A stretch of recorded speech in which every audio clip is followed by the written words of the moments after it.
નમસ્કાર વિદ્યાર્થી મિત્રો, હું શિરીષ સુરતી આપ સર્વનું તમારી પોતાની યુટ્યુબ ચેનલ ઓશિયન કોચિંગ ક્લાસીસમાં હાર્દિક સ્વાગત કરું છું. વિદ્યાર્થી મિત્રો, તમે જેની ખૂબ જ આતુરતાપૂર્વક રાહ જોઈ રહ્યા છો એ દ્વિતીય પરીક્ષા માટે ધોરણ 9નું વિકાસ પરીક્ષા લક્ષી અસાઇનમેન્ટ બુક એ આવી ચૂક્યું છે.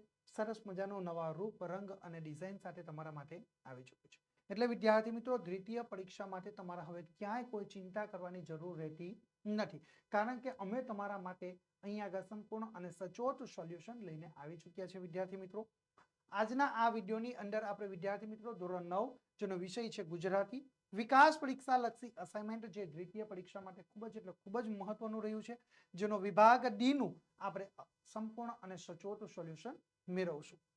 વિદ્યાર્થી મિત્રો, આજના આ વિભાગ ડી ની અંદર આપણે નિબંધ લેખનનો અભ્યાસ કરવાના છીએ. તો વિદ્યાર્થી મિત્રો, આપણે શરૂ કરીએ આપણો અભ્યાસ. એ પહેલા વિદ્યાર્થી મિત્રો, તમે સ્ક્રીન પર જોઈ શકો છો કે જે દ્વિતીય પરીક્ષા માટે 2025ના વર્ષનું જે દ્વિતીય પરીક્ષા માટે ખૂબ જ મહત્વનું કહી શકાય એવું વિકાસ પરીક્ષા લક્ષી અસાઇનમેન્ટ એ સરસ મજાનો નવા રૂપ, રંગ અને ડિઝાઇન સાથે આવી ચૂક્યું છે. જે એ પણ પાછું તમારા માટે 30% હેતુલક્ષી પ્રશ્નો અને 70% વર્ણનાત્મક પ્રશ્નો સાથે 2025ના વર્ષનું ધોરણ 9નું જે અસાઇનમેન્ટ છે એ આદર્શ પ્રશ્નોપત્રો સહિત તમારા માટે આવ્યું છે. વિદ્યાર્થી મિત્રો, ધોરણ 9ના અસાઇનમેન્ટ તમારે મેળવવા માટેની જે લિંક છે એ તમને નીચે ડિસ્ક્રિપ્શનમાં આપવામાં આવી છે, અથવા સ્ક્રીન ઉપર તમને આપવામાં આવેલી વેબસાઇટના માધ્યમ દ્વારા પણ વિદ્યાર્થી મિત્રો તમે મંગાવી શકો છો. જો તમે આ ધોરણ 9નું અસાઇનમેન્ટ બુક તમારે ઘરે મેળવવી હોય તો તમે ઘર બેઠા મેળવવા માંગતા હોય તો તમે અમારા મોબાઈલ નંબરનો સંપર્ક કરી શકો છો. અમારો મોબાઈલ નંબર છે 7046222254 નંબરનો તમે સંપર્ક કરીને ઘર બેઠા ધોરણ 9નું અસાઇનમેન્ટ બુક મંગાવી શકો છો. વિદ્યાર્થી મિત્રો, પરીક્ષાનો સમય ખૂબ નજીક છે, એટલે આપણે વધુ સમય ન બગાડતા આપણો અભ્યાસ આગળ વધારીએ છીએ. ઓકે, તો શરૂ કરીએ. ધોરણ 9 વિકાસ અસાઇનમેન્ટ બુક 2025ના વર્ષનું, જેનો વિભાગ ડી જોઈએ. વિદ્યાર્થી મિત્રો, તો સૂચના આપણા માટે સૌથી પહેલા સ્ક્રીન ઉપર આવી ચૂકી છે. વિદ્યાર્થી મિત્રો, તો ડ વિભાગ છે કે નીચે આપેલા મુદ્દાઓને આધારે આશરે 250 શબ્દોમાં તમારે નિબંધ લેખન કરવાનો છે. કેટલા શબ્દોમાં? 250 શબ્દોમાં તમારે નિબંધ લખવાનો છે. બરાબર. તમને પરીક્ષા માટે 3 નિબંધ આપવામાં આવ્યા હશે, 3 વિષયો તમને આપ્યા હશે. એ 3 વિષયમાંથી કોઈ પણ એક વિષયની ઉપર તમારે નિબંધ લેખન કરવાનું છે. કેટલા વિષય ઉપર? કોઈ પણ એક વિષયની ઉપર. કેટલા ગુણ છે જેના તમને પરીક્ષામાં, જેના કુલ 6 ગુણ તમને મળવાપાત્ર થશે. વિદ્યાર્થી મિત્રો, કેટલા ગુણ મળવાપાત્ર થાય? 6 ગુણ તમને મળવાપાત્ર થાય છે. ઓકે, તો હવે આપણે અહીંયા આગળ નિબંધ લેખન જે આપણને વિષય આપ્યો છે એના ઉપર જઈએ. એ પહેલા વિદ્યાર્થી મિત્રો, નિબંધ લેખન કઈ રીતે કરવું એની થોડી આપણે સમજૂતી મેળવી લઈએ.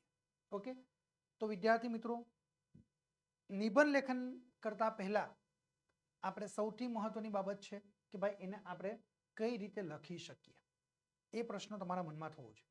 તો નિબંધ લેખન કરતી વખતે તમારી મૌલિકતાનો તમારે ભરપૂર માત્રામાં ઉપયોગ કરવાનો છે. સૌથી મહત્વની બાબત છે કે જેટલી તમારી મૌલિકતા વધુ એટલો તમારો નિબંધ એ વધુ ને વધુ એ સુદૃઢ થતો જશે. ઓકે, ચાલો. ત્યાર પછી નિબંધની અંદર તમારો જે વિષય આપ્યો છે એ વિષયની સાથે સંલગ્ન હોવો જોઈએ. વધુ પડતા લંબાણપૂર્વકના વાક્યો હોવા જોઈએ નહીં. તમારી વાક્ય રચના સીધી, સાદી અને સરળ શૈલીની અંદર હોવી જોઈએ. બહુ વધુ પડતા પેરેગ્રાફનો ઉપયોગ કરવાનો નહીં. પરંતુ અહીં આગળ જેટલા પણ મુદ્દા આપ્યા છે એ તમામ મુદ્દાને આપણે આવરી લેવાના છે અને ત્યાર પછી આપણે નિબંધ લેખનની શરૂઆત કરવાની. નિબંધ લેખનની અંદર આરંભ, મધ્ય અને અંત આ 3 બાબત રહેલી છે. આરંભ એટલે કે નિખાર, મધ્ય ભાગ એટલે કે આપણે આખો ચિતાર આપવાનો અને અંત એટલે કે પૂર્ણાહુતિ તરફ આપણે જવાનું છે. ઓકે, આ રીતે આપણે સરસ મજાનો નિબંધ લેખન કરી શકીએ છીએ. ઓકે, તો સૌથી પહેલા અહીંયા આગળ આપણો જે વિષય છે પહેલો કે ભાઈ વાત્સલ્ય મૂર્તિમાં. ઓકે, તો એના આપણે મુદ્દા જોઈશું.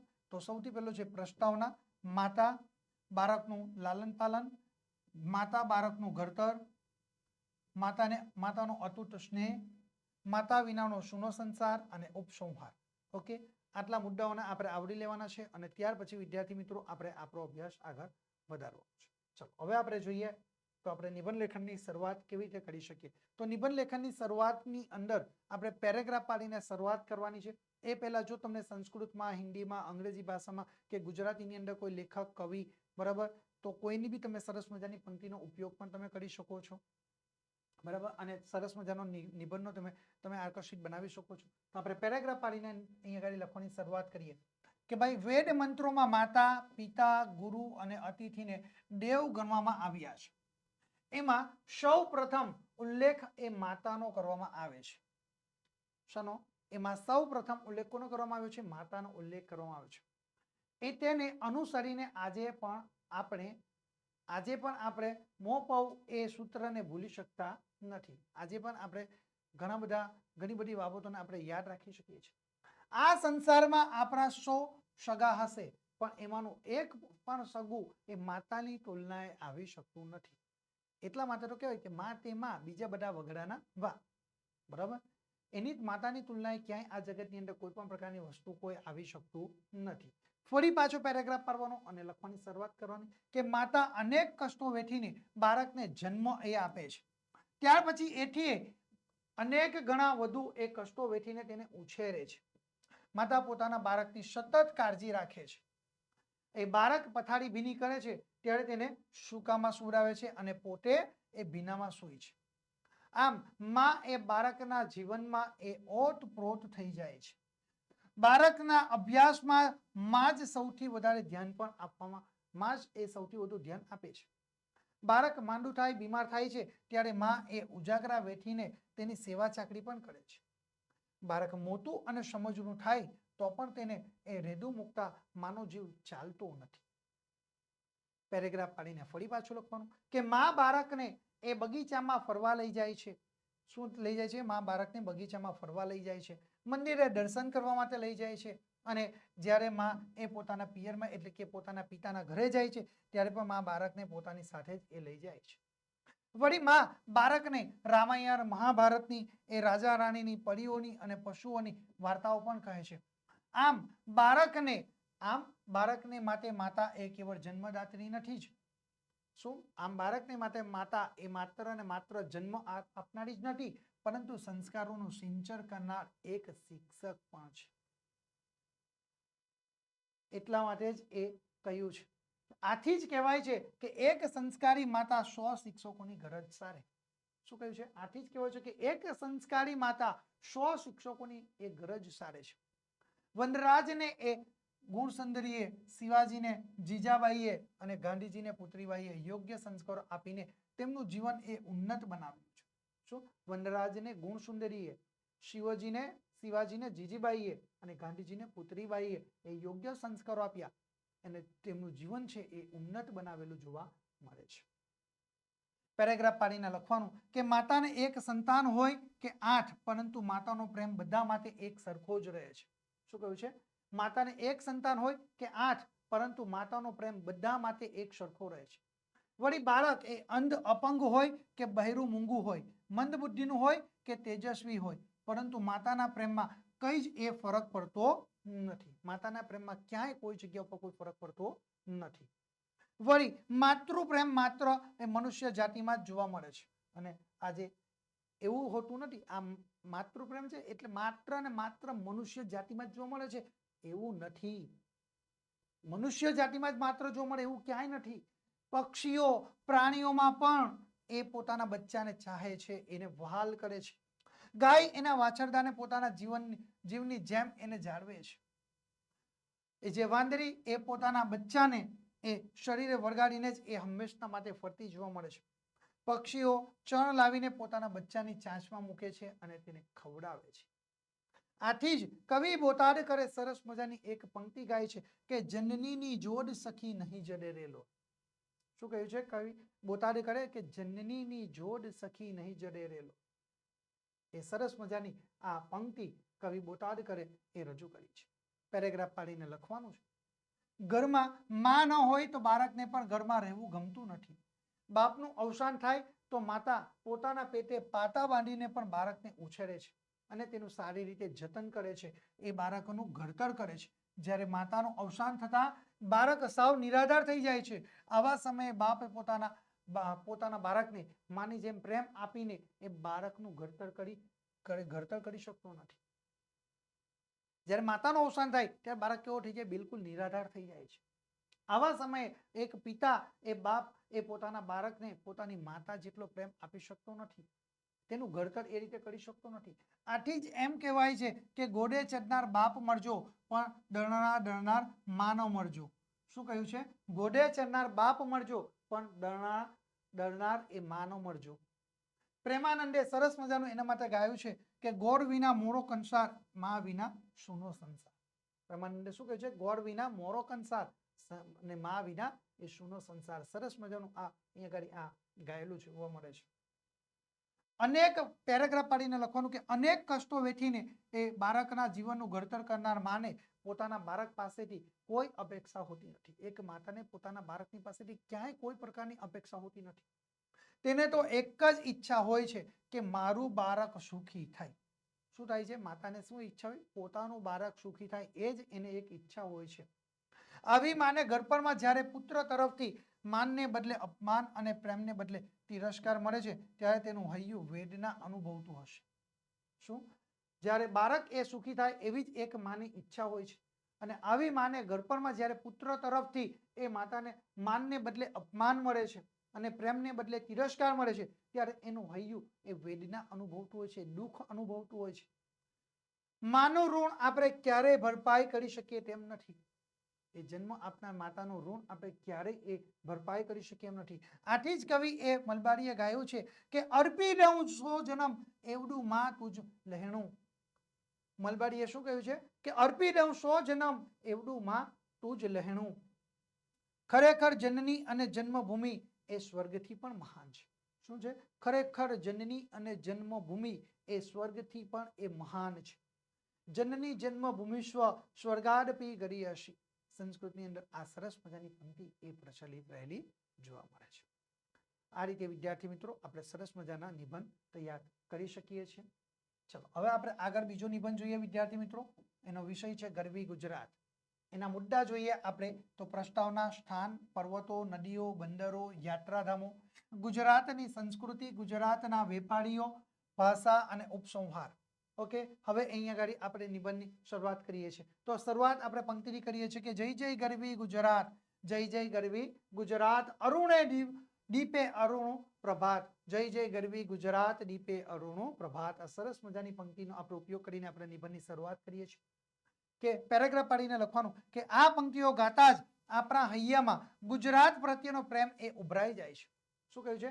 આ પંક્તિઓ ગાતા જ આપણા હૈયામાં એ ગુજરાત પ્રત્યેનો પ્રેમ એ ઉભરાઈ જાય છે અને આપણને આપણી જન્મભૂમિ ગુજરાત ઉપર ગર્વ થવા લાગે છે. પેરેગ્રાફ પાડીને લખવાનું ગુજરાત એ ભારતનું એક અનોખું રાજ્ય છે.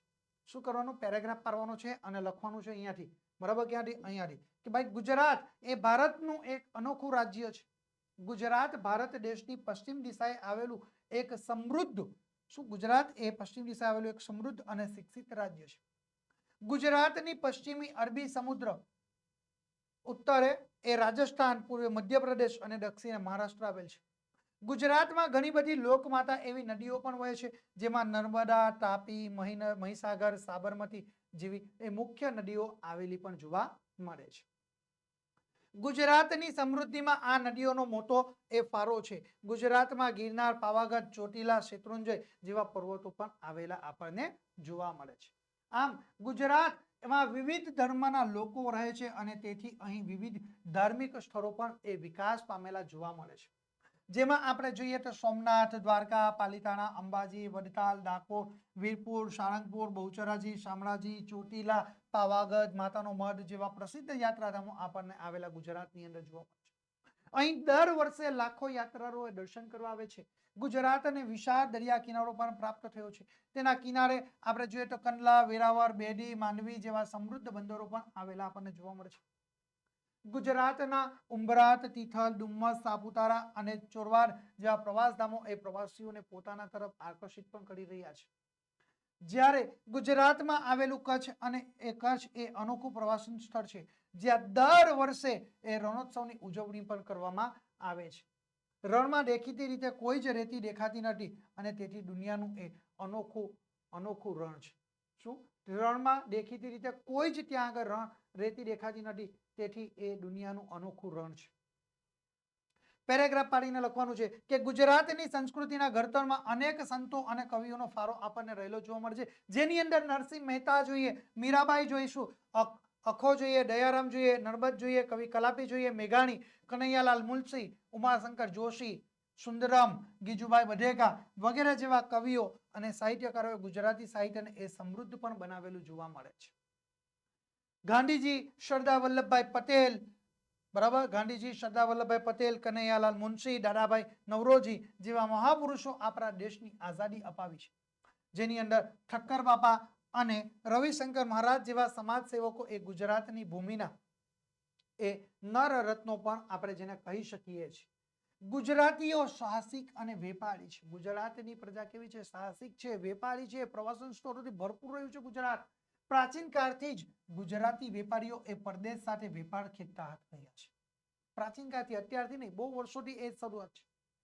આઝાદી પછી ગુજરાતી પ્રગતિની હરણફાળ ભરેલી જોવા મળે છે, જેમાં આપણે ખેતીવાડી, શિક્ષણ, વાહન વ્યવહાર, ઉદ્યોગો વગેરે એ ક્ષેત્રોમાં તેને ઘણો બધો એ વિકાસ પણ સાધેલો આપણને જોવા મળે છે. ગુજરાતની પ્રજા એ વીર, ધીર, જ્ઞાની અને પ્રેમાળ છે. ગુજરાતની પ્રજા કેવી છે? એ વીર, ધીર અને જ્ઞાની પ્રજા રહેલી જોવા મળે છે. આવી પવિત્ર અને સમૃદ્ધ ભૂમિનું સંતાનો હોવાનો મને ગર્વ છે. શું છે? આવી પવિત્ર અને સમૃદ્ધ ભૂમિનું સંતાનો હોવાનો મને ગર્વ છે. આ રીતે સરસ મજાનો નિબંધ આપણે લખી શકીએ છીએ. ઓકે, ચલો હવે આપણે આગળ જોઈએ વિદ્યાર્થી મિત્રો.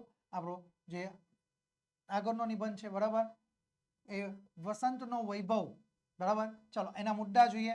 પ્રસ્તાવના, વસંતનો વૈભવ, વસંતનું વાતાવરણ, વસંતની માનવ જીવન પર અસરો, બરાબર, અને ત્યાર પછી કવિઓની પ્રિય ઋતુ, એ ઉપસંહાર, બરાબર. ચલો હવે પેરેગ્રાફ પાડીને આપણે લખવાની શરૂઆત કરવાની કે મલ્યા નીલોની પીછી ને રંગો એ ફૂલોના, શું? મલ્યા નીલોની પીછી ને રંગો ફૂલોના લે, દોરી રહ્યું છે કોણ આ નકશા વસંતના, દોરી રહ્યું છે કોણ આ નકશા વસંતના. સરસ મજાની પંક્તિનો આપણે ઉપયોગ કરી શકીએ છીએ.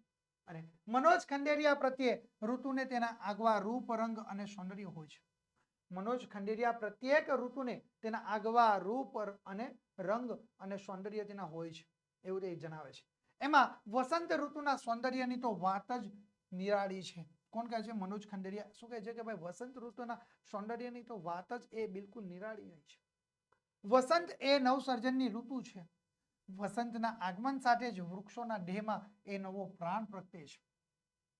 તેમની ડાળીએ ડાળીએ કુપરો ફૂટે છે. આમ્ર વૃક્ષની ગટાઓમાં એ છુપાઈને કોયલ મધમીઠા એ ટહુકા કરે છે. આમ્ર વૃક્ષો પર એ મબલક એ મંજરીઓ મોડી ઉઠે છે. ઉપવનોમાં એ રંગબેરંગી અને સુગંધી પુષ્પો એ ખીલી ઉઠે છે. રંગબેરંગી કેસુડાના ફૂલોના કેસરી જૂડ એ કુદરતની શોભામાં પોતાનો વધારો કરે છે. પતંગિયા અને મધમાખીઓ પુષ્પોની આસપાસ એ ઘૂમવા લાગે છે. ફૂલે ફૂલે એ ભમરા એ શું કરે છે? ગુંજારો પણ કરતા જોવા મળે છે. કવિ શ્રી મનોજ ખંડેરિયાએ વસંતની શોભાને વર્ણવતા સરસ મજાની એક પંક્તિ લખી છે કે આ ડાર ડાર જાણે કે રસ્તા વસંતના. શું કહ્યું છે? કે આ ડાર ડાર જાણે કે રસ્તા વસંતના, ફૂલો એ બીજું કંઈક નથી, ફૂલો એ બીજું કંઈક નથી, પગલા વસંતના છે, પગલા વસંતના. આ સરસ મજાની પંક્તિ અહીંયા આગળ તેમણે રજૂ કરી છે. પેરેગ્રાફ પાડીને આપણે લખવાનું છે કે ચારે બાજુ વસંતનું સામ્રાજ્ય છવાઈ જાય છે. સર્વત્ર વર્ષા વસંતનો વૈભવ દેખાય છે. શીતળ વાસંતી લહેરો અને સૂર્યના કોમળ કિરણોનો સ્પર્શ એ જીવનને તાજગીથી ભરી દે છે. પ્રાચીન સમયમાં લોકો આ ઋતુમાં સમૂહ નૃત્યો કરતા હોય છે. અને પેરેગ્રાફ પાડીને આપણે લખવાનું કે આપણા લોક સાહિત્યમાં પણ વસંત ઋતુના એ નૃત્ય ગીતોનો અનેરો મહિમા ગવાયો છે. માનવ જીવનમાં વસંત ઋતુનો ઉલ્લાસ પ્રેરે છે. વસંત પંચમી, હોળી અને ધૂળેટી એ વસંત ઋતુના મુખ્ય તહેવારો છે. શું? વસંત પંચમી, હોળી અને ધૂળેટી એ વસંત ઋતુના મુખ્ય તહેવારો આપણને રહેલા જોવા મળે છે. હોળીમાં અબાલ વૃદ્ધ સૌ રંગ અને ગુલાલ વડે મન ભરીને રમતા જોવા મળે છે. લોકો ઢોલના તાલે ઝૂમે છે, નાચે છે, તેમજ વસંતના અને હોળીના ગીતો પણ ગાય છે. એ અલગ અલગ પ્રકારે એ લોકો નૃત્ય કરે છે, ઢોલ વગાડે છે. પેરેગ્રાફ પાડીને લખવાનું કે વિશ્વભરના કવિઓએ આ ઋતુને ઘણા લાડ લડાવેલા જોવા મળે છે. એટલે ઘણા આ ઋતુને વિશ્વના ઘણા બધા કવિઓએ આ વસંત ઋતુને લાડ પણ લડાવ્યા છે. વસંત ઋતુ આપણને જીવનમાં પ્રેમ અને સૌંદર્યનું એ કેટલું બધું મહત્વ છે તેનો આપણને ખ્યાલ આપે છે. કેટલાક કવિઓએ એ વિલાસની ઋતુ તરીકે પણ એને ઓળખાવી છે. શું? કેટલાક કવિઓએ તો એને વિલાસની ઋતુ તરીકે પણ ઓળખાવી છે. પણ ખરેખર તો એ સ્ફૂર્તિદાયક ઋતુ છે.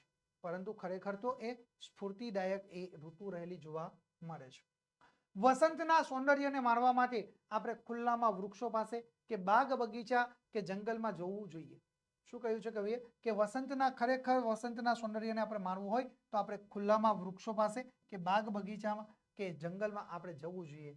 કવિ દલપતરામે આપણને વસંત ઋતુનો ઠાઠ આ પંક્તિઓમાં આપણને વર્ણવેલો પણ જોવા મળે છે. અહીંયા ગાડી દલપતરામે સરસ મજાની એક પંક્તિ આપણી સામે રજૂ કરી છે અને રૂડો જુઓ આ ઋતુરાજ આવ્યો. શું કહે છે? કે રૂડો જુઓ આ ઋતુરાજ આવ્યો, મુકામ તેણે વનમાં જમાવ્યો. મુકામ તેણે આ વનમાં જમાવ્યો છે. બરાબર? એટલે સરસ મજાની આ દલપતરામની જે પંક્તિ છે એ આપણી સામે અહીંયા આગળ તેમના દ્વારા રજૂ કરવામાં આવી. હવે વિદ્યાર્થી મિત્રો આપણે આગળ જોઈએ. ચોથો આપણો નિબંધ છે. બરાબર? ચોથો નિબંધ છે વિજ્ઞાન વરદાન કે અભિશાપ. બરાબર? જે વિષય છે કહો વિજ્ઞાન વરદાન કે અભિશાપ. એના આપણે મુદ્દા જોઈએ. પ્રસ્તાવના, વૈજ્ઞાનિકોની સિદ્ધિઓ, શોધ, વિજ્ઞાન વરદાન રૂપ ક્યારે બને, બરાબર, વિશ્વ માટે જોખમરૂપ અને ઉપસંહાર. બરાબર? પેરેગ્રાફ પાડીને વિદ્યાર્થી મિત્રો આપણે લખવાનું છે. બરાબર? તો આદિકાળથી જ માનવી પોતાની બુદ્ધિનો એ ઉપયોગ કરીને અવનવી એ શોધો કરતો આવી રહ્યો છે. શું છે? આદિકાળથી માનવી પોતાની બુદ્ધિ શક્તિનો એ ઉપયોગ કરીને એ અવનવી એ શોધો કરતો રહેલો પણ જોવા મળે છે.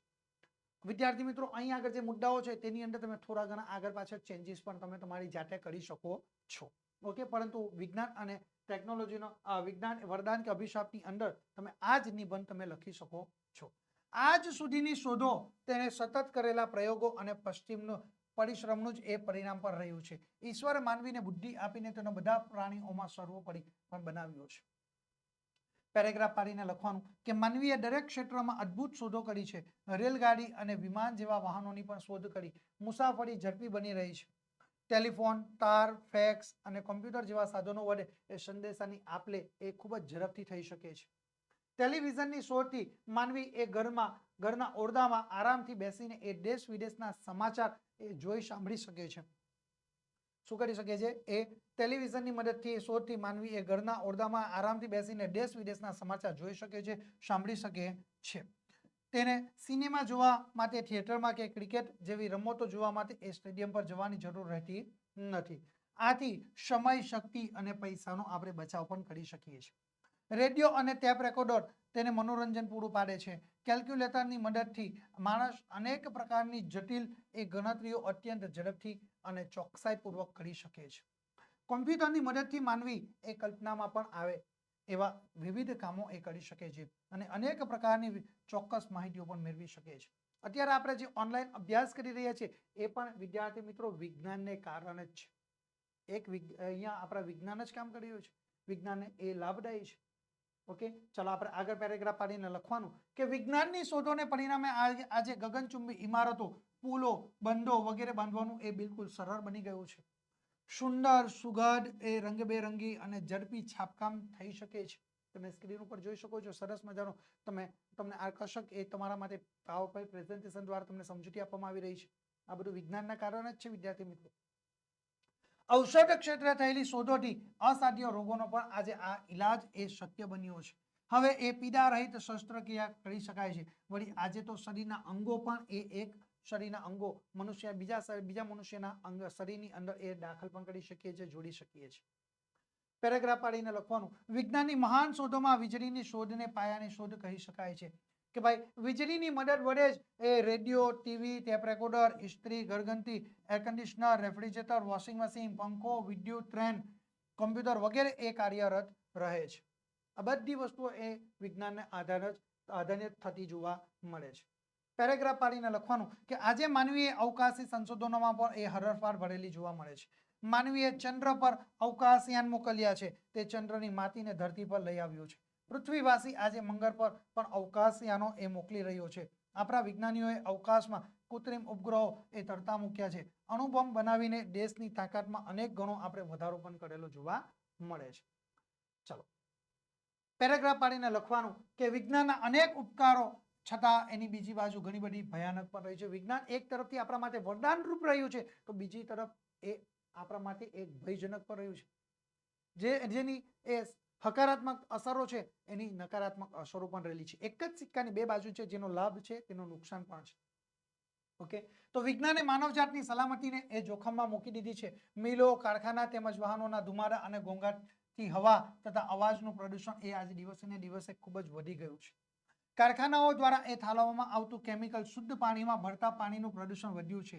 સુખ સગવડના સાધનો વધતા માનવીનો શારીરિક શ્રમ ઘટી ગયો છે. યંત્ર ઉદ્યોગને લીધે આજે ભારત જેવા વિશાળ વસ્તી ધરાવતા દેશમાં બેકારીનું પ્રમાણ એ વધ્યું પણ છે. પેરેગ્રાફ પાડીને ફરી પાછું લખવાનું કે અણુબોમ્બ અને યુદ્ધના આધુનિક એ શસ્ત્રો બનાવવા પાછળ વિશ્વના દેશો અબજો રૂપિયા ખર્ચે છે. આ નાણાં એ ગરીબી નાબૂદ કરવા પાછળ વપરાય તો કદાચ દુનિયામાં એક પણ વ્યક્તિ ગરીબ ન રહે. જાપાનના હિરોશીમા અને નાગાસાકી શહેરો પર જે ઝીંકાયેલા અણુબોમ્બથી એ ઘડીના છઠ્ઠા ભાગમાં 75,000 માણસોએ પોતાનો જાન ગુમાવ્યો હતો. ઘડીના 75માં છઠ્ઠા ભાગની અંદર જ ઘડિયાના છઠ્ઠા ભાગની અંદર જ એ 75,000 જેટલા માણસો એ આંખના પલકારામાં એ મૃત્યુ પામ્યા હતા. બંને શહેરોમાં એ માલ મિલકતનું એ ભારે નુકસાન થયું હતું. માનવજાતને બે વિશ્વયુદ્ધમાં ભારે તારાજી અને ખુવાડી બેઠી છે. આમ વૈજ્ઞાનિક એ વિકાસના નામે ઇતિહાસના આવા કલંકિત એ પૃષ્ઠો પણ એ લખાયેલા આપણને જોવા મળે છે. વિજ્ઞાનની સર્જક અને સંહારક અસરોમાંથી માનવીને વિવેકપૂર્વક એ પસંદગી કરવાની છે. માનવીએ સર્વનાશનો માર્ગ અપનાવવો કે સર્વના કલ્યાણનો માર્ગ અપનાવવો. એ માણસે યુદ્ધનો માર્ગ સ્વીકારવો છે કે બુદ્ધનો માર્ગ સ્વીકારવો છે. સૌના કલ્યાણમાં આપણું જ કલ્યાણ સમાયેલું છે. સૌના નાશમાં આપણો પણ નાશ એ સમાયેલો છે. માનવી વિજ્ઞાનની શોધોનો એ સમજપૂર્વક ઉપયોગ કરશે તો જ વિજ્ઞાન એ માનવજાત માટે એ વરદાનરૂપ બની રહેશે.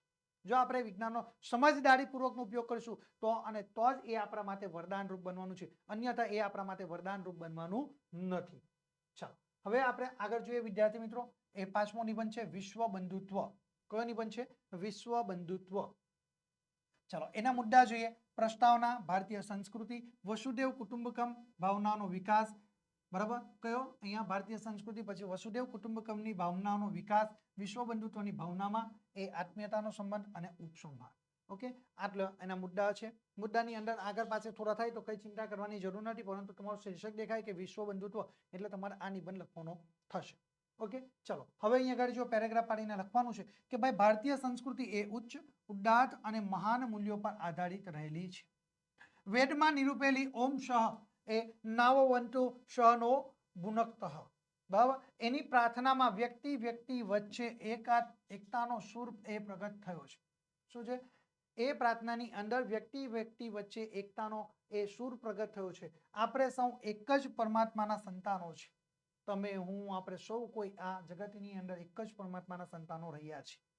એ વિચારમાંથી વસુદેવ કુટુંબકમ એટલે કે સમગ્ર વિશ્વ એક કુટુંબ છે. અહીંયા શું વસુદેવ કુટુંબકમનો આપણે ગુજરાતી અર્થ શું કરી શકીએ કે ભાઈ સમગ્ર વિશ્વ એક પરિવાર છે, એવો આપણે તેનો અર્થ કરી શકીએ છીએ. એક કુટુંબ છે એવો આપણે તેનો અર્થ કરી શકીએ છીએ. એની કલ્પના એ સાકાર થઈ છે. સંત જ્ઞાનેશ્વરે આ વિશ્વ જ એ મારું ઘર છે એવો સંભાવ એ દર્શાવતો બોધ એમણે આપ્યો છે. કોણે? સંત જ્ઞાનેશ્વરે શું બોધ આપ્યો છે કે આ વિશ્વ જ મારું ઘર છે એવો સંભાવ દર્શાવતો બોધ તેમના દ્વારા આપવામાં આવ્યો છે. જ્ઞાનેશ્વરી જેવા મહાન ગ્રંથમાં તેમણે સંત જ્ઞાનેશ્વરે પરમાત્મા પ્રત્યે વિશ્વ જ મારું કુટુંબ છે એમ કહીને વિશ્વ બંધુત્વનું વરદાન તેમણે માંગ્યું છે. શું કહ્યું છે જ્ઞાનેશ્વરે? પરમાત્મા પાસે વિશ્વ જ મારું કુટુંબ છે એમ કહીને વિશ્વ બંધુત્વનું વરદાન તેમના પાસે માંગ્યું છે. પેરેગ્રાફ પાડીને લખવાનું છે કે વિશ્વ બંધુત્વની ભાવનાના મૂળ ભારત દેશમાં તેમજ પ્રાચીન એ ગ્રીક સંસ્કૃતિમાં પણ રહ્યા છે. આધુનિક સમયમાં ફ્રેન્ચ રાજ્યક્રાંતિમાંથી એ બંધુત્વની ભાવના એ જન્મ છે. ક્યાંથી જન્મી છે? આધુનિક સમયમાં ફ્રેન્ચ રાજ્યક્રાંતિમાંથી બંધુત્વની ભાવના એ જન્મી છે. પ્રથમ અને દ્વિતીય વિશ્વયુદ્ધ પછી અન્ય પાશ્ચાત્ય દેશોમાં, બરાબર, અન્ય પાશ્ચાત્ય દેશોની અંદર પશ્ચિમી દેશોમાં પણ આ વિશ્વ બંધુત્વની ભાવનાની એ કલ્પના અનેક વિવિધ રૂપે એ અસ્તિત્વમાં પણ આવેલી જોવા મળે છે. યુએનઓ અને યુનેસ્કો જેવી વૈશ્વિક સંસ્થાઓના જન્મ પછી તમામ રાષ્ટ્રોમાં એકબીજાને એક જ વિશ્વ કુટુંબના સભ્ય તરીકે જોવાની અને સ્વીકારવાની વૃત્તિ આજે જાગેલી જોવા મળે છે. કોના દ્વારા? યુનો અને યુનેસ્કો જેવી વૈશ્વિક સંસ્થાના જન્મ પછી. આ વિશ્વ એકબીજાને પોતાના એ સભ્ય વિશ્વ કુટુંબના સભ્ય તરીકે જોવાની ભાવના એ ખૂબ જ એ જાગેલી જોવા મળે છે. એનો સ્વીકાર કરવાની વૃત્તિ જાગેલી જોવા મળે છે. પરસ્પર એ પ્રત્યે પ્રેમભાવ તેમજ સંસ્કૃતિ, સાહિત્ય, જ્ઞાન, વિકાસ આદિના ક્ષેત્રમાં આદાન પ્રદાન એ આજે શરૂ થયેલા જોવા મળે છે. પેરેગ્રાફ પાડીને તમે લખી શકો છો કે ગેલેલિયો, શેક્સપિયર, સીવી રામન, ગાંધીજી, જગદીશચંદ્ર બોઝ, વિશ્વ કવિ રવિન્દ્રનાથ ટાગોર વગેરે વિશ્વ બંધુત્વની ભાવનાના એ પુરસ્કર્તા પણ રહેલા જોવા મળે છે. રવિન્દ્રનાથ ટાગોરે સ્થાપેલી શાંતિ નિકેતન એ શિક્ષણ સંસ્થાનું ધ્યેય સૂત્ર રહ્યું છે. એનું ધ્યેય સૂત્ર શું છે કે ભાઈ વિશ્વ વિડમ અર્થાત એ વિશ્વ એક માળો છે. શું કહ્યું છે? વિશ્વ વિડમ સંસ્કૃતમાં એટલે અહીંયા આગળ શું કહ્યું છે? અર્થાત વિશ્વ એક માળો છે. વિશ્વ એ એક માળો છે પંખીઓનો અને આપણે સૌ એ માળાના પંખીઓ છે. શું કહ્યું છે? અને આપણે સૌ કોઈ તમે હું આપણે બધા જ એ પંખીના માળાઓ છે. બરાબર? આપણે બધા શું છે? આપણે સૌ એ માળાના પંખીઓ આપણે રહ્યા છે. જે માળો છે એના જ પંખીઓ છીએ આપણે, એવું આપણને અહીંયા તેમના દ્વારા કહેવામાં આવ્યું છે. પેરેગ્રાફ પાડીને લખવાનું કે વસુધૈવ કુટુંબકમની ભાવના વિકસાવવા સંસ્કૃતિ, વિજ્ઞાન, કલા વગેરેનો અભ્યાસ કરવા તેમજ ધંધાર્થે બીજા રાષ્ટ્રોમાં જઈ શકે છે. આધુનિક વાહન વ્યવહાર, સંદેશા વ્યવહાર એ સેટેલાઇટ વગેરેની શોધને કારણે વિશ્વને નજદીક આવવામાં પણ એ સરળતા થઈ છે. Internet, SMS, mobile phone, Facebook, WhatsApp, Twitter જેવી ટેકનિક એ સમગ્ર વિશ્વને એક છત્ર નીચે લાવવામાં મહત્વનો પોતાનો ભાગ ભજવેલો પણ જોવા મળે છે. આજે આ તમામે તમામ વિશ્વને એક છત્ર નીચે આવી ગયેલા જોવા મળે છે. ને ફરી પાછો પેરેગ્રાફ પાડીને લખવાનું છે કે માનવ અને માનવેતર પ્રાણી વચ્ચે એ માનવ અને પ્રકૃતિ એટલે કે નિસર્ગ વચ્ચે પણ એ આત્મીયતાના સંબંધો કેળવાય એવો વિચાર પણ એ વિશ્વ કુટુંબની ભાવનામાં એ રહેલો જોવા મળે છે. પ્રકૃતિ, નિસર્ગ પ્રત્યે પ્રેમ, કૃતજ્ઞતા અને પ્રાણી માત્ર પ્રત્યે આત્મીયતા રાખવાથી વિશ્વ બંધુત્વની ભાવનાને એ પોષણ પણ મળે છે. ચાલો હવે આપણે આગળનો નિબંધ જોઈએ. નિબંધ નંબર 6, મારો યાદગાર પ્રવાસ. શું છે? મારો યાદગાર પ્રવાસ. ઓકે, ચાલો આપણે અહીંયા ગાડી નિબંધ જોઈએ. મારો યાદગાર પ્રવાસ. બરાબર? મારો યાદગાર પ્રવાસની અંદર આપણે એના મુદ્દાઓ જોઈએ. બરાબર છે? એના મુદ્દાઓની અંદર આપણે સૌથી પહેલા લખી શકીએ છીએ. બરાબર? એના મુદ્દાની અંદર કે ભાઈ પ્રસ્તાવના. પહેલે જ શું લખવાનું છે? પ્રસ્તાવના આપણે લખવાની. બરાબર? ત્યાર પછી આપણે શું લખી શકીએ છીએ? બીજો પોઈન્ટ આપણે લખી શકીએ છીએ કે ભાઈ બસમાં મુસાફરી. શું છે? બસની અંદર પ્રસ્તાવના, બસમાં મુસાફરી, જગ્યાનું મહત્વ, પહોંચતા લાગેલો સમય, સ્થળનું વર્ણન અને ઉપસંહાર. આટલા બાબતો આપણે ધ્યાનમાં રાખવાની છે. બરાબર? ચલો હવે અહીંયા ગાડી પેરેગ્રાફ પાડીને તમારા નિબંધ લેખનની શરૂઆત કરવાની. સરસ મજા મારો યાદગાર પ્રવાસ જે છે એમાં સરસ મજાનો અહીંયા ગાડી તમે પંક્તિનો ઉપયોગ કરી શકો છો. બરાબર? ઉમાશંકર જોશીની સરસ મજાની પંક્તિ છે કે ભાઈ ભોમિયા વિના મારે ભમવાતા ડુંગરા અને જંગલની કુંજ કુંજ મારે જોવી હતી. કોની પંક્તિ છે? ઉમાશંકર જોશીની કે ભોમિયા વિના મારે ભમવાતા ડુંગરા અને જંગલની કુંજ કુંજ મારે જોવી હતી. કવિ ઉમાશંકર જોશીની સરસ મજાની આ પંક્તિ આપણા માટે રજૂ થઈ છે. એવી જ રીતે કવિ કાકા સાહેબ કાલેલકર દ્વારા એક સરસ મજાની પંક્તિ લખવામાં આવી છે કે પ્રવાસ એટલે કે અગવડો વેઠવા માટેની બાદશાહી સગવડ. શું છે? પ્રવાસ એટલે અગવડો વેઠવા માટેની બાદશાહી સગવડ છે, એવું કાકા સાહેબ કાલેલકરે કહ્યું છે.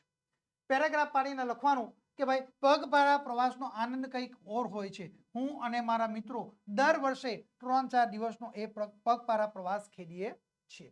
શું કહે છે? કે હું અને મારા મિત્રો દર વર્ષે એ 3-4 દિવસનો પગપાળા પ્રવાસ ખેડીએ છીએ. પેરેગ્રાફ પાડીને ફરી પાછું લખવાનું કે ગયા વર્ષે દિવાળીની રજાઓમાં અમે કેટલાક મિત્રો એ ગિરનારની પરિક્રમા કરવા માટે ગયા હતા. 25મી ઓક્ટોબરની વહેલી સવારે અમે જુનાગઢ પહોંચ્યા. ત્યાં એક ધર્મશાળામાં અમે મુકામ કર્યો. નાહી ધોઈને અમે ગિરનારની પરિક્રમા કરવા નીકળી પડ્યા હતા. અમે અમારી સાથે 2 જોડ કપરા, પ્યાલો, ટોર્ચ, નાની શેતરંજી અને ચોરસો વગેરે એ બધા લઈ લીધું હતું. સૌ પ્રથમ અમે ભવનાથ મંદિરે દર્શન કરી અમે પદયાત્રાની શરૂઆત કરી. અમારા જેવા અનેક યાત્રાળુઓ જય ગિરનારીનો નાદ ગજવતા એ ચાલતા જતા હતા.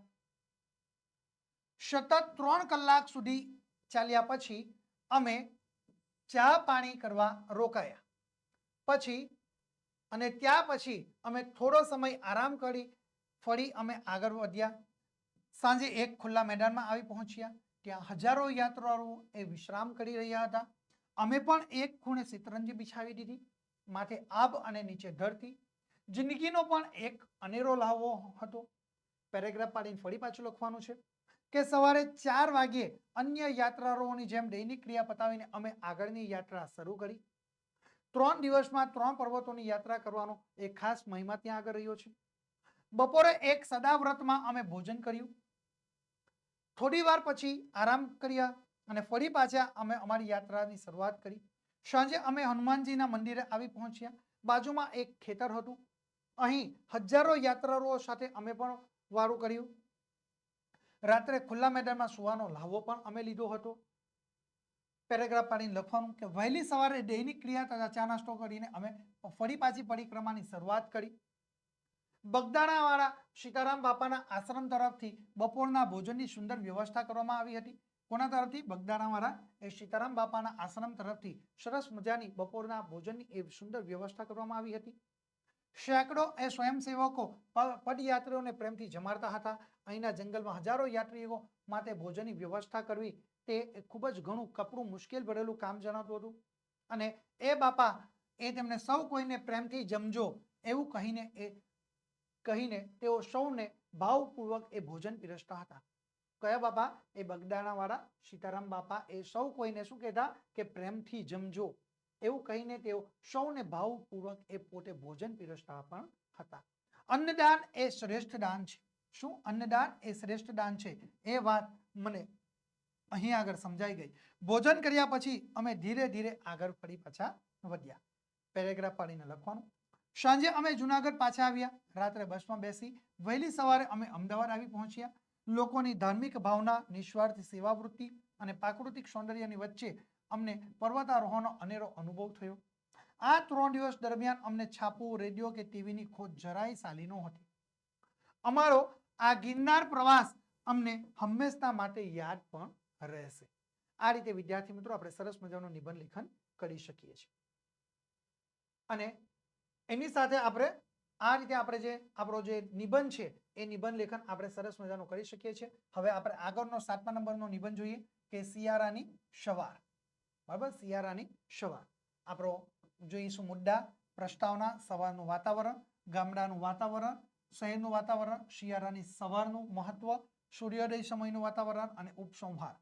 ઓકે, ચલો હવે આપણે પેરેગ્રાફ પાડીને લખવાની શરૂઆત કરવાની છે. ભારત દેશમાં 3 ઋતુઓ જોવા મળે છે: શિયાળો, ઉનાળો અને ચોમાસું. આ ત્રણેય ઋતુઓ સજીવ સૃષ્ટિ માટે જરૂરી છે. શું છે? ભારત દેશમાં 3 ઋતુઓ જોવા મળે છે: શિયાળો, ઉનાળો અને ચોમાસું. બરાબર, અને આ સજીવ સૃષ્ટિ માટે ત્રણેય ઋતુ જરૂરી છે. વરદાન રૂપ છે. દરેક ઋતુનું તેની રીતે ખૂબ જ મહત્વ છે. ઉનાળામાં ખૂબ જ ગરમી પડે છે અને તેથી જ આ ગરમીને કારણે ચોમાસામાં ખૂબ વરસાદ પણ પડે છે અને સમગ્ર જીવ સૃષ્ટિને જીવન એ બક્ષે પણ છે અને જેથી સમગ્ર જીવ સૃષ્ટિને એ પોતાનું જીવન બક્ષે છે. તો વળી શિયાળામાં ખૂબ જ ઠંડી પણ પડે છે. આ ઠંડી પણ જેટલી વધારે પડે, કાતિલ પડે તેટલી જ પાક પણ તેને સારી અસર થાય છે. જેટલી ઠંડી વધુ એટલો જ પાક વધુ સારો આપણો તૈયાર થાય. શિયાળામાં પડતી ઠંડીને આપણે ગુલાબી ઠંડી પણ કહીએ છીએ. શિયાળામાં વાતાવરણ નીચું અને નીચું જતું જોવા મળે છે. નવેમ્બરથી ફેબ્રુઆરી માસ સુધીનો જે સમય એ શિયાળાની ઋતુ તરીકે ઓળખાય છે. ગુજરાતી માસ પ્રમાણે કારતકથી મહા મહિના સુધીના એ સમયને એ શિયાળાનો સમય ગણવામાં આવે છે. કારતક માસથી શરૂ થયેલી ઠંડી ધીમે ધીમે એ પોતાનું જોર એ વધારતી જાય છે. કારતક માસથી એ શરૂ થયેલી ઠંડી ધીમે ધીમે એ પોતાનું જોર એ ધીરે ધીરે એ વધારતી જાય છે. એટલે કે વધારે ને વધારે ઠંડી પડવાની શરૂઆત થાય છે. શિયાળાની સવારે સૂર્ય મોડો ઉગે છે એટલે કે જાણે કે સવારે મોડી પડે છે. શિયાળામાં રાત લાંબી અને દિવસ ટૂંકો જોવા મળે છે. સમગ્ર સજીવ સૃષ્ટિ જાણે કે ઠંડીથી થ્રીજી ગઈ હોય એમ વહેલી સવારે બહુ જ ઓછા લોકો ઘરની બહાર જોવા મળે છે. લોકો તડકો ન આવે ત્યાં સુધી એ ઘરના એ હુંફાળા વાતાવરણમાંથી બહાર આવવાનું પસંદ કરતા નથી.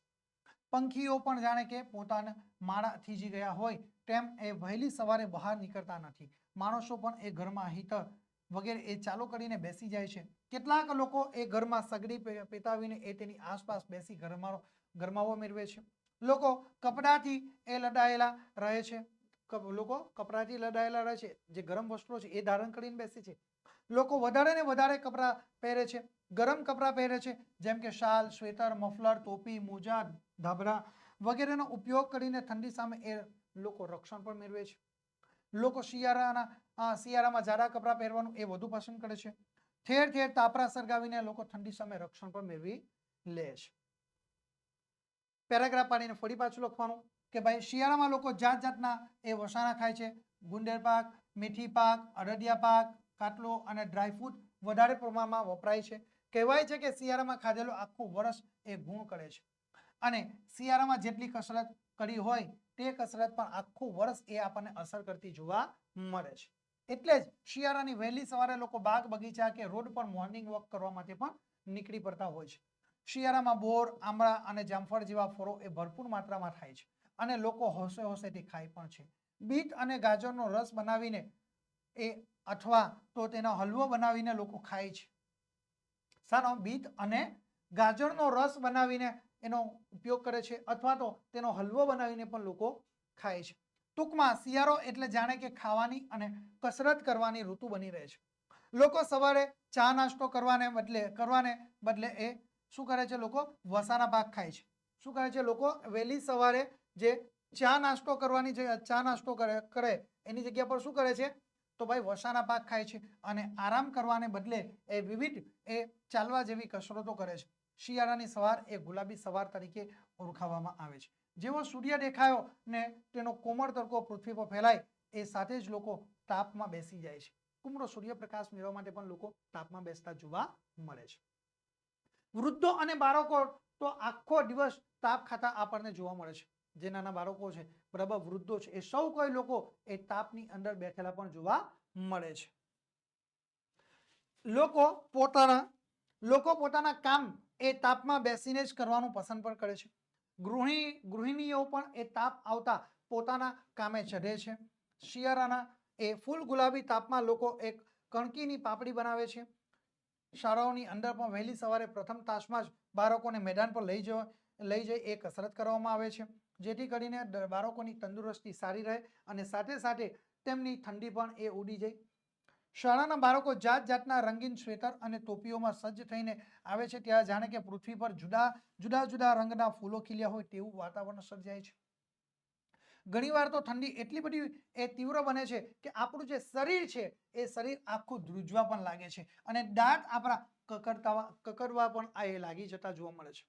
પુષ્કળ ઠંડી પડે ત્યાં આપણા દાંત એ કકડવા લાગે છે અને આવી વહેલી સવારે આદુવાળી ગરમ ગરમ ચા એ પીવાથી જાણે કે ઠંડી સામે આપણને રાહત મળતી હોય ને એવો આપણે અનુભવ કરીએ છીએ. શરીરને એ આદુવાળી ચા એ ફાયદાકારક લાગે છે અને આપણને સારું પણ લાગે છે. સવારે એ ઠંડા પાણીને અડવું જ નથી ગમતું. હાથ પગ જાણે કે થ્રીજી જ ગયા છે. લોકો આખો દિવસ તડકે બેસી રહે છે અને જે તડકે બેસી રહે છે એમ ન હોય તો એ સ્વેટર, શાલ અને જાડા કપડાં આખો દિવસ પહેરી રાખે છે. વહેલી સવારે એ ગોદડી અને રજાઈમાંથી બહાર નીકળવાનું એ લોકો પસંદ કરતા નથી. વૃદ્ધ અશક્ત લોકો તો ઘણીવાર અતિશય ઠંડીને કારણે ઘણા બધા લોકો મૃત્યુ પણ પામે છે. ઊંચાઈવાળા સ્થળોએ તો માઇનસમાં એ વાતાવરણ રહેતું જોવા મળે છે. ત્યાંનું ટેમ્પરેચર બિલકુલ માઇનસમાં જતું રહેતું જોવા મળે છે. બરફવર્ષા થાય છે. તેમ છતાં એમ કહી શકીએ કે શિયાળાની ઋતુમાં વાતાવરણ એ ખુશનુમા રહે છે. ગમે એટલો ખોરાક લઈએ તો તે સરળતાથી એ પચી જાય છે. ભૂખ વધારે લાગે છે. શિયાળામાં ભૂખ વધારે લાગે છે. લોકો એ સવારે તલની ચીકી અને સિંગદાણાની ચીકી, ગોળ અને મગફળી દાણિયા વગેરે એ નાસ્તામાં પણ લોકો એનો ઉપયોગ કરતા જોવા મળે છે. એ રીતે આપણે સરસ મજાનો નિબંધ લખી શકીએ છીએ. ચલો, હવે આપણો છેલ્લો નિબંધ છે 8મો. પરિશ્રમ એ જ પારસમણી. ઓકે, એના મુદ્દા જોઈએ. પ્રસ્તાવના, શ્રમના પ્રકાર, શ્રમ પ્રત્યે લોકોનું વલણ, શ્રમના લાભ, નિષ્ફળતા વખતે પણ એ શ્રમ જરૂરી છે, શિક્ષિત સમાજનું વલણ અને ઉપસંહાર. ઓકે, ચાલો હવે આપણે પેરેગ્રાફ પાડીને લખવાની શરૂઆત કરીએ કે મનુષ્ય જીવન એટલે પુરુષાર્થ અને પ્રારબ્ધનો સુભંગ એ સમન્વય. પ્રારબ્ધનો સાથ હોય અને તેમાં એ પુરુષાર્થ ભળે તો મનુષ્ય સફળતાના અનેક શિખરોને એ સર કરી શકે છે. અને પેરેગ્રાફ પાડીને ફરી પાછું આપણે લખવાનું કે ભાઈ જગતમાં બે પ્રકારની વિચારસરણી આજે પ્રવૃત્તિ જોવા મળે છે. કેટલી? જગતની અંદર બે પ્રકારની વિચારસરણી પ્રવૃત્તિ જોવા મળે. પહેલી છે પ્રારબ્ધવાદી અને બીજી છે પુરુષાર્થવાદી. પ્રારબ્ધવાદી એટલે કે નસીબના ભરોસે બેસી રહેલા અને પુરુષાર્થવાદી એટલે કે પોતાના બળે પોતાની જાતે બરાબર, પુરુષાર્થ, મહેનત, પરિશ્રમ કરનારવાદી. પ્રારબ્ધવાદી મનુષ્યોને પુરુષાર્થ કરતા પ્રારબ્ધમાં વધારે શ્રદ્ધા હોય છે. એ નસીબના ભરોસે વધારે બેસી રહે છે. એમની માન્યતા એવી હોય છે કે નસીબ વિના ન ફળે કદી દરિયો કે દરબાર. એ લોકો શું માનતા હોય છે કે નસીબ વિના ન ફળે કદી દરિયો કે દરબાર. નસીબમાં હોય ને તો જ આપણને બધું મળે. બરાબર, નસીબ વિના ન ફળે કદી દરિયો પણ ન ફરી શકો અને તમે દરબારમાં પણ ફરી શકતા નથી. જો નસીબમાં હોય તો ફરી શકો. આ કોણ કહે છે? એ પ્રારબ્ધવાદી લોકો આવી શ્રદ્ધા ધરાવે છે.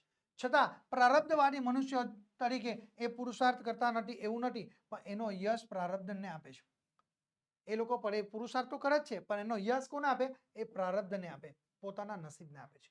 પ્રારબ્ધ પર વિશ્વાસ રાખીને ઓછો પુરુષાર્થ કરવાથી તેઓ પૂરતી પ્રગતિ કરી શકતા નથી. નસીબના ભરોસે બેસી રહ્યો ને તો આપણે જેટલી પ્રગતિ કરવી હોય એટલી પ્રગતિ કરી શકતા નથી. પેરેગ્રાફ પાડીને લખવાનું. કેટલાક મનુષ્યો સતત પુરુષાર્થ કરે છે, છતાં ક્યારેક એ પ્રારબ્ધ એમને એ યારી અપાવતું નથી. એમને ધારી એ સફળતા મળતી નથી. એટલે આપણા પ્રારબ્ધમાં સફળતાનો યોગ જ નથી એમ માનીને એ હતાશ થઈ જાય છે. કોઈક વાર આપણા આયોજનમાં ખામી રહી ગઈ હોય કે સંજોગો પ્રતિકૂળ હોય તો જેવી જોઈએ તેવી સફળતા પણ ન મળે. તો એ લોકો જ્યારે નિષ્ફળ જાય ને ત્યારે દોષ પણ એ કોને આપે છે? પોતાના નસીબને આપે છે, પ્રારબ્ધને જ આપે છે. આપણો પુરુષાર્થ જ આપણા પ્રારબ્ધને જગાડે છે. આપણે જો પુરુષાર્થ, મહેનત, પરિશ્રમ કરશું ને એ જ આપણા નસીબને જગાડે છે. આપણે મહેનત કરશું તો 100% આપણું જે નસીબ છે, એ આપણું ભાગ્ય છે, એ 100% ખુલવાનું છે. એટલે અહીંયા આગળ કહ્યું છે વિદ્યાર્થીઓ તૈયારી જ ન કરે અને ફક્ત પ્રારબ્ધના ભરોસો રાખીને બેસી રહે તો નાપાસ થાય. ઉદાહરણ તરીકે પરીક્ષા તમારી નજીક આવે છે, તમે એવું કહેશો કે ભાઈ મારા નસીબમાં એવું લખ્યું છે કે હું 9મા ધોરણમાં પાસ થઈ જ જવાનો છું, અને તમે હાથ પર હાથ ધરીને બેસી રહેશો, વાંચન જ ન કરો, તો શું તમે પાસ થઈ શકો? શક્ય જ નથી. પરીક્ષાની અંદર તમારે વાંચવું તો પડશે, પરિશ્રમ તો કરવો જ પડશે વાંચવાનો. બરાબર, એટલે નાપાસ થઈ જાઓ જો તમે મહેનત નહીં કરો અને પ્રારબ્ધના ભરોસે રહો તો પછી નાપાસ થાય. એવી રીતે આપણે જોઈએ કડિયા છે, સુથાર છે, તેમજ અન્ય કારીગરો કામ ન કરે તો ભૂખે જ મળે. એ લોકો કામ ન કરે તો એ લોકોને આવક પ્રાપ્ત ન થાય, પોતાના પરિવારનું ભરણ પોષણ કેવી રીતે કરે? એટલે ભૂખે મળે. ખેડૂતો પ્રારબ્ધને ભરોસે બેસી રહે અને પોતાના ખેતરમાં પૂરતી મહેનત જ ન કરે તો એમને સારો પાક ન મળે. પુરુષાર્થ કરવાથી જ એ નસીબ આડેનું પાંદડું ખસેડી શકાય છે. આપણા પ્રારબ્ધને પામવાનો પુરુષાર્થ સિવાય બીજો કોઈ માર્ગ નથી. ખેડૂત પર હાથ ધરીને બેસી રહેશે અને નસીબના ભરોસે બેસે કે મારા ખેતરની અંદર તો સારું અનાજ પાકવાનું છે, તો શું પાકે ખરું? ક્યારેય પાકતું નથી. એના માટે આપણે મહેનત તો કરવી જ પડે છે. પુરુષાર્થ એ જ આ એક આપણો સફળતાનો માર્ગ છે, એનો એ સિવાય બીજો કોઈ માર્ગ રહ્યો નથી. પેરેગ્રાફ પાડીને લખવાનું કે ઉદ્યમી મનુષ્ય એકલા પ્રારબ્ધને ભરોસે બેસી રહેતો નથી. એ એવું માને છે કે મનુષ્ય પ્રબળ પુરુષાર્થ કર્યા કરે છે. તેને પ્રારબ્ધનો સાથ મળ્યા વિના રહેતો નથી. તે સિદ્ધિના શિખરો સર કરી જાય છે. બરાબર, શું કહ્યું છે કે ભાઈ મનુષ્ય એ પ્રબળ પુરુષાર્થ કર્યા કરે છે, તેને જ એ પ્રારબ્ધનો સાથ મળ્યા વિના રહેતો જ નથી. જે વ્યક્તિ સખત મહેનત કરે છે, પુરુષાર્થ કરે છે, પરિશ્રમ કરે છે, એને ચોક્કસપણે એને સફળતા મળે જ છે. સફળતા મળ્યા વગર એને રહેતી નથી. એને ગમે ત્યાંથી એને સફળતા મળવાની જ. કારણ કે એ વ્યક્તિ પરિશ્રમ કરે છે, મહેનત કરે છે, પુરુષાર્થ કરે છે, પછી નસીબના ભરોસે બેસી રહેવાથી ક્યાંય કંઈ કલ્યાણ થઈ જતું નથી. અને એ વ્યક્તિ, જે વ્યક્તિ પોતે પુરુષાર્થ કરે છે, એ સફળતાના શિખરો સર કરે છે. પેરેગ્રાફ પાડીને લખવાનું કે ગીતામાં ભગવાન શ્રી કૃષ્ણે કહ્યું છે તેમ કરેલું કાર્ય કરી એરે જતું નથી. પ્રાચીન કાળમાં ઋષિમુનિઓ, તપસ્વીઓ તેમજ ભગવાન બુદ્ધ, મહાવીર, ઈસુ અને મોહમ્મદ પયગંબર જેવા મહાપુરુષે સત્યની શોધ કરવા માટે આકરી તપશ્ચર્યા કરી હતી. તેના પરિણામે તેઓ સત્યની શોધ કરી એ જગતના લોકોને જીવનનો એ સાચો રાહ ચીંધી શક્યા છે. Gandhiji, John Abraham Lincoln, Napoleon અને બર્નાર્ડ શો વગેરે યુગ પુરુષોએ મેળવેલી સફળતાઓ તે માટે એ કરેલા પ્રબળ પુરુષાર્થને જ આભારી પણ રહેલી જોવા મળે છે. આ રીતે વિદ્યાર્થી મિત્રો આપણે સરસ મજાનો અહીં આગળ નિબંધ તૈયાર કરી શકીએ. અને છેલ્લે અંત તરફ જતા આપણે પેરેગ્રાફ પાડીને લખવાનું કે આપણે જ આપણા ભાગ્ય વિધાતા છીએ. શું કરવાનું? પેરેગ્રાફ પાડીને લખવાનું કે આપણે જ આપણા ભાગ્ય વિધાતા છીએ. આપણને કોઈ ડુબાડી શકે નહીં કે કોઈ ઉગાડી શકે નહીં. જીવન સાફલ્યનું રહસ્ય એ પુરુષાર્થમાં જ રહેલું છે. પુરુષાર્થ જ એ પ્રારબ્ધને જગાડે પણ છે. કોણ? પુરુષાર્થ જ એ આપણા પ્રારબ્ધને જગાડે પણ છે. પેરેગ્રાફ પાડીને લખવાનો. ત્યાર પછી તમે સરસ મજાની એક પંક્તિ આપણે લખવાની કે પુરુષાર્થ લલાટે જે રીતે પ્રસ્વેદ પામે છે. પુરુષાર્થ લલાટે જે રીતે પ્રસ્વેદ પાડે છે, ઘણા પ્રારબ્ધને જળ છાંટીને એમ જગાડે છે. શું? ઘણા પ્રારબ્ધને જળ છાંટીને એમ જ શું કરે છે? એ ઘણા પ્રારબ્ધને જળ છાંટીને એમ જગાડતા પણ જોવા મળે છે. કહેવત છે કે આપણા આપ સમાન બળ નહીં, એટલે ગુજરાતીમાં સરસ મજાની કહેવત છે કે આપ સમાન બળ નહીં અને મેઘ સમાન જળ નહીં. શું? આપ સમાન બળ નહીં અને મેઘ સમાન જળ નહીં. એ રીતે સરસ મજાનું અહીં આગળ આપણે આ પંક્તિનો ઉપયોગ કરીને આપણે આપણું નિબંધ લેખન કરી શકીએ છીએ વિદ્યાર્થી મિત્રો. ઓકે, તો વિદ્યાર્થી મિત્રો આ રીતે આપણે નિબંધ સરસ મજાના લખી શકીએ છીએ. વિદ્યાર્થી મિત્રો, ગુજરાતી વિષયના નવા અપડેટ મેળવવા માટે તમે અત્યારે જ અમારા વોટ્સએપ ગ્રુપની અંદર જોડાઈ જજો. વધારે માહિતી મેળવવા માટે તમે અમારા મોબાઈલ નંબરનો સંપર્ક કરી શકો છો. અમારો મોબાઈલ નંબર છે 7046222254 નંબર ઉપર તમે સંપર્ક કરીને વિદ્યાર્થી મિત્રો તમે વધુ માહિતી મેળવી શકો છો. વિદ્યાર્થી મિત્રો, આજના આ વિડીયોની અંદર આપણે ધોરણ 9 જે વિકાસ પરીક્ષા લક્ષી જે અસાઇનમેન્ટ છે એનો અહીંયા આગળ આપણે નિબંધ લેખન જે વિભાગ ડી, બરાબર, એ આપણો પૂર્ણ થાય છે. વિદ્યાર્થી મિત્રો, અહીં આગળ આપણું સંપૂર્ણ જે વિકાસ પરીક્ષા લક્ષી અસાઇનમેન્ટનું સોલ્યુશન છે આપણે જોઈ લીધું છે. વિદ્યાર્થી મિત્રો, એક આદર્શ પ્રશ્નપત્ર સાથે ફરી પાછા આપણે મળીશું. Thank you.